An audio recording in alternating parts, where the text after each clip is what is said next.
All right, before we get to the main part of the episode, we got a little surprise for you guys. Have a special guest. Clap it up for our special guest. Come on set, sir. Come on set. Been a minute. Yeah. We got my father in the building, the original hater. The original hater.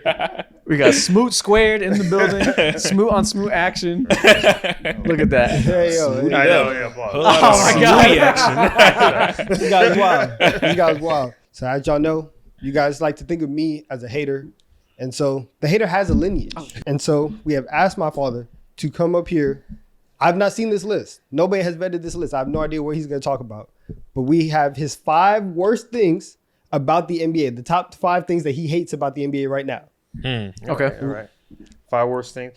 And this is in no particular order. Okay. But I'm gonna start with the center play. And most and really the internal the post play of the of centers today. I just think it's so bad right now. I mean, outside of Jokic and and Giannis and those guys, it's just so bad. And the way the game is played right now, because there's so much space, I want the big man to be dominating. It's like you guys got so much space to do whatever. I mean, you got like stand by the basket, get a drop step, go up and down, a pump fake. I mean, there's just no skill now. Can you tell us like who is those guys? Who count in the tier of bigs you respect? You want names? You said Giannis and you said Jokic. Who else is in that tier that you actually think are bigs that are not bitch made?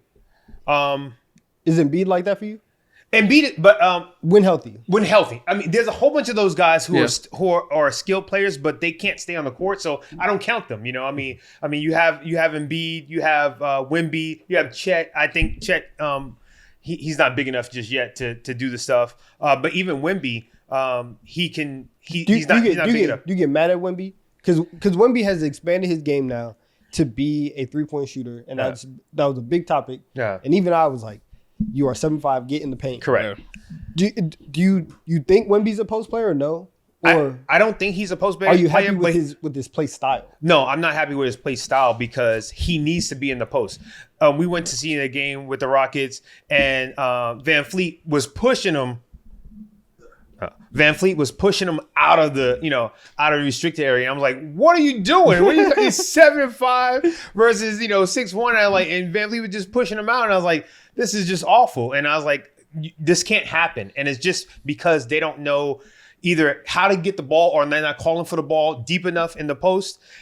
They don't have any moves. I mean, there's no spin pivot, no nothing, no pump fakes, no nothing. I was just like, come on, you're right there. It's like, who is so when you look across the league, what makes this come to your mind? Who are the weakest centers you see that you're like, listen, don't you start guys me are on the the worst? weakest centers. All right. Who are the weakest bigs in the league? Rudy Gobert is the worst. I can't stand him. I can't stand watching the Timberwolves just because of him. And it's just so bad. I'm like, you're just big for no reason. And it's like, he has no hands. He might as well not have hands. You know what I'm saying? Because he's might as well be because he's not playing with hands. Our conversations when we talk about the Timberwolves, it really is. It's just two people going back and forth, just being like, yeah. Literally, right before we turn on the cameras, I asked you just a random question: Who are a couple NBA players that you think you legitimately have a chance against them one-on-one? You're gonna lose no matter who it is. Yeah. Who you think you have a chance against? Why is Rudy Gobert the first name up in your I mean, Rudy's the biggest dude in the league. He's the biggest dude, but I mean, I'm not saying I will win. As long as I get the ball first, I have a chance. Right? Against a 4-time, 5-time DPOY. Listen, I don't care about that. He is awful. I mean, you just get him going left and right. His feet's going to get together and he's on the floor. I mean, he has no hands. I mean, I just need to get a step. I mean, I'm definitely faster than him. If we had a all-out sprint, I got him. You know what I'm saying? I'm not worried about it at all. But, I mean, he's just awful. I'm like, I just can't stand watching Who else him. is awful? What are other players in the league that you what are other players in the league that you could beat? He's the only person I probably could beat. I mean, there are no guards I can beat. Okay, Jose Alvarado. No, I can't beat Jose. Okay, ones that you have a chance against. Players that you have a chance. You're not gonna beat any of these motherfuckers, but like players that you feel like you have a chance against. If the ball bounces your way, you get ball first, you get hot. Who else do you have a chance? Rudy's on the list. He just told us. Rudy's on the list. We'll call this a Rudy Gobert club of bitch made players. Give me some names. Throw some names out. Are you beating Peyton Pritchard? No, he's a bucket. He is a bucket. I'm just saying guys like closer. Thomas in Bryant. size. Thomas Bryant. No, again, there are no guards I'm beating. Thomas Bryant's a big man. big on the Pacers. He's a big. Yeah. Goofy as fuck. Okay, if you don't know him, do you know Jackson Hayes? Yes, You beat Jackson Hayes? He's athletic, but he's athletic. Yeah. If I get the ball first, it's up. yes, I think I got a shot. I got a shot if I get the ball first. Not saying that I'm gonna, if we play until 11, not saying I'm gonna make 11 shots. Taco fall. Oh yeah, Gigantic. If you get the ball, if you want to talk about being faster than somebody, guarantee you win that check mark. Yeah. Every other check mark, not so sure. Prime Boban. Boban's pretty good too. He's long. I mean, he would have to let me shoot. He had to go to free throw line and let me shoot from the three. Yeah, but it's really just Rudy. I mean, I'm not. It's just really static against Rudy. He has a picture of Rudy just one on one, just taking jump shots. Okay, so even Scalabrine can give me buckets. So gripe number one. Gripe number one is weak ass bigs, specifically Rudy Gobert. Yeah. Really only Rudy Gobert. Yeah. And even Gripe one is Rudy Gobert exists. What's gripe two? Gripe two. Who's my second gripe? And we talked about this last time. Defense. We talked about defense before. And it's been the defense. And this is why, I mean, it's just on my list. This playoffs have been so much better as far as the refs and letting them play. This has been the best playoffs I've seen in a long, long time. I mean, the New York Indiana series was great. I thought they let them play. Cat was just, Cat he's a bad defensive player. I can't stand him because it's like, Cat, you're not quick enough to go lateral, but he continues to try to go lateral against guards and a whole bunch of people, and it's like they're gonna get around you. Just let them get around you and let the man behind you play that defense. And he just won't do that. And that's why he gets these stupid fouls. That's why the refs is like, "You're stupid. I'm not gonna give you a call. I'm not gonna bail you out." It's like this is just crazy. All right. And Cat's one of those guys that is just like he's a great player. He's a great offensive player, but it's like defensively. Do your job the best you can on the perimeter, and then let the guy go around you. Save the fouls for later. It's like what the heck? You said give people open lanes. Gripe one, Rudy because Gobert. he can't stay in front of him. He can't stay in front of him. Gripe two, Cat. Yeah, exactly. This man hated the 2024 Minnesota Timberwolves. I'll tell you that. If there's ever a team not made for him, it was that one. Yeah, and also the defense is like teams are playing, and this is goes to my next point. But teams want to shoot the three, and I don't think the defense is made to take away the three because that's what you should be doing. Because teams want to take the three, defense should be made to take away the three. The thing that they want to do, we should be taking that away. And I don't think that defense is structured to that. We're still allowing, and I say offenses are still allowing people and teams to shoot so many threes. I mean, of course, you're going to have teams that have personnel to do it, like Celtics, Golden State, to a degree or whatever. But I mean, you just can't. We have to take that away. You have to take it away somehow. And I don't know if that's going to be more of a rule change or something like that. But we got to take. It's hindering the game because nobody wants to see a bunch of threes go up. I mean, it's just like I expect you to make threes if you're wide open. I expect that. You're making millions and millions of dollars. I expect you to make open threes. And if you don't, it's more of a embarrassment on you than it is, for the fan. But it's like, do you feel like NFL kickers that miss kicks are also an embarrassment for that reason? Yes. Look at these guys. I was like, you got one job. You know what I'm saying? You literally got one job. I'm gonna need you to be locked in. Exactly. For sure, man.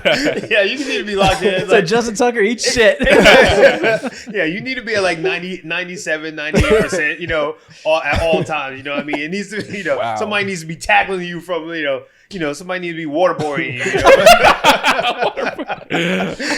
So I mean, All right, what's gripe number three? Yeah, gripe number three. The game is too soft. It's still soft, and I got to take this from a mental and physicality kind of stand because, and I definitely understand this. One of my favorite quotes is.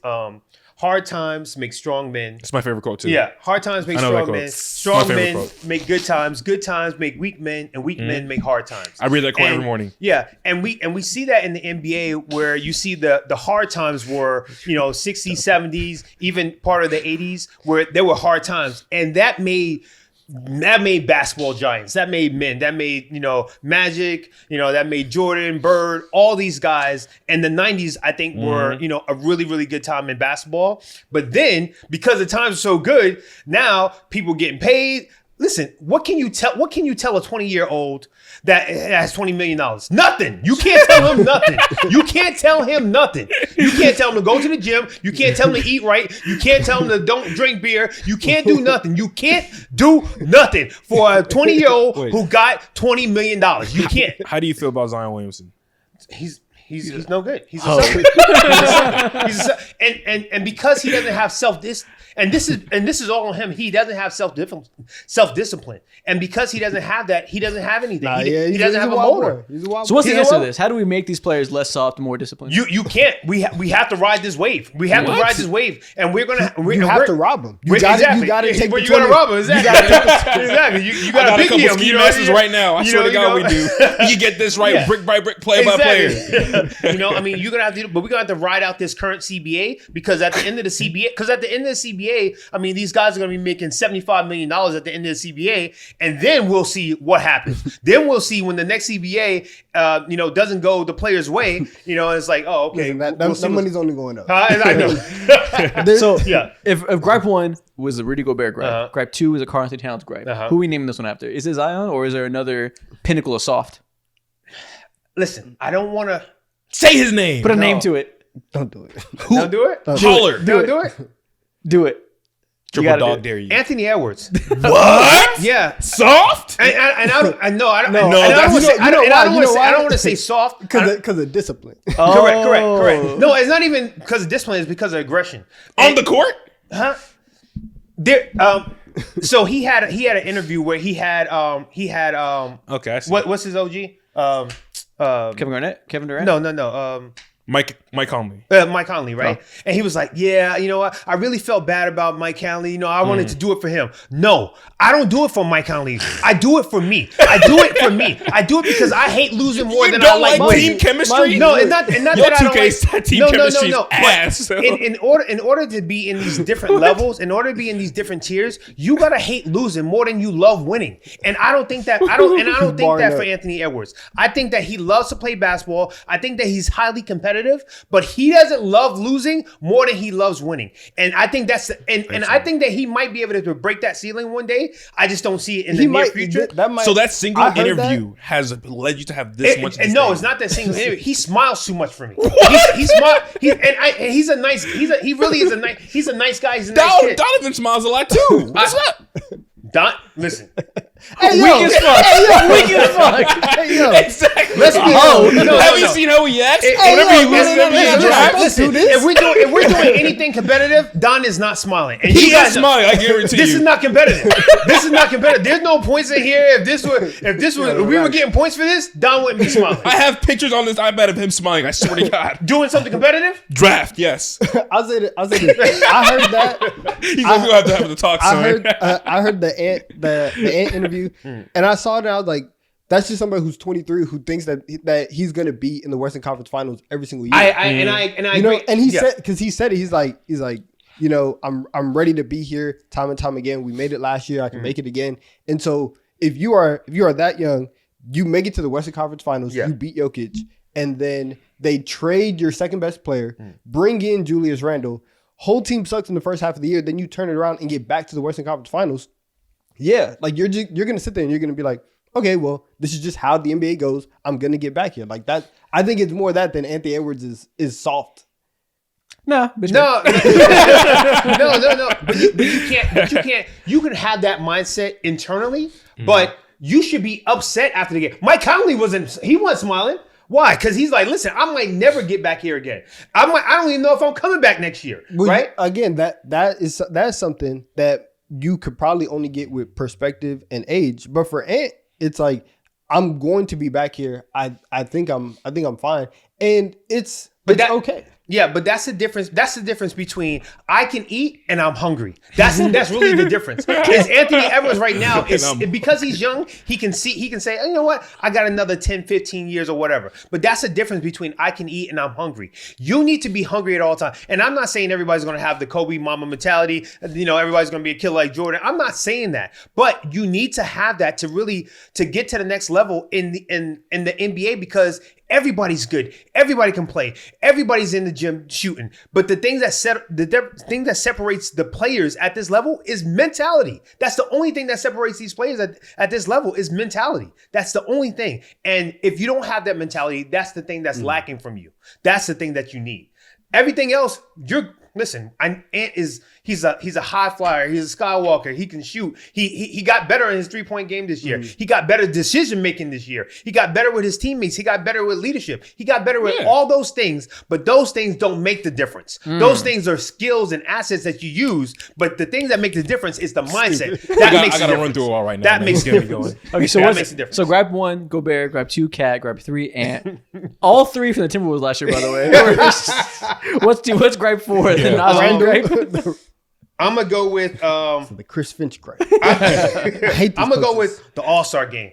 Either we get rid of the All-Star game altogether, and this is part of mentality as well. Either we get rid of the All-Star game, or it just becomes one-on-one. Because there's not a way to bring it. I don't want to watch this. This is awful. Or at least make it maybe the world versus I heard that's going to happen next the year. world versus internal play, because you got to put some pressure on these guys. Again, what are you going to tell? What can you offer somebody that makes $20 million a year? It's hard to offer. I'm going to give you another $1 million. Okay, great. Either you want to beat this guy or you don't. That's it. There's nothing else I can give you. The only thing I can give you is that I want to win. I'll give you the W if you win. That's it. But this All-Star game is just awful. You know, it's like, they should have let Chris Paul, get away with the rules and stuff like that. They should have let him. Only because he said that he asked the refs correct if I could do this, and they gave him the green light, and then he did it, and they disqualified him. For that reason, it's free Chris Paul. Correct. they should have a title. If I ask you prior and you give me the go ahead, I should have that in my bag. Okay. I agree. Also, game is an easy one. That makes sense. Everybody's kind of agrees it's garbage now. There's probably no coming back from it. Yeah. What's gripe 5? What did I say? Oh, well, you gotta mix it. No, I gotta mix them. With the 3-point shooting. Yeah, skill centers, game too soft, no defense.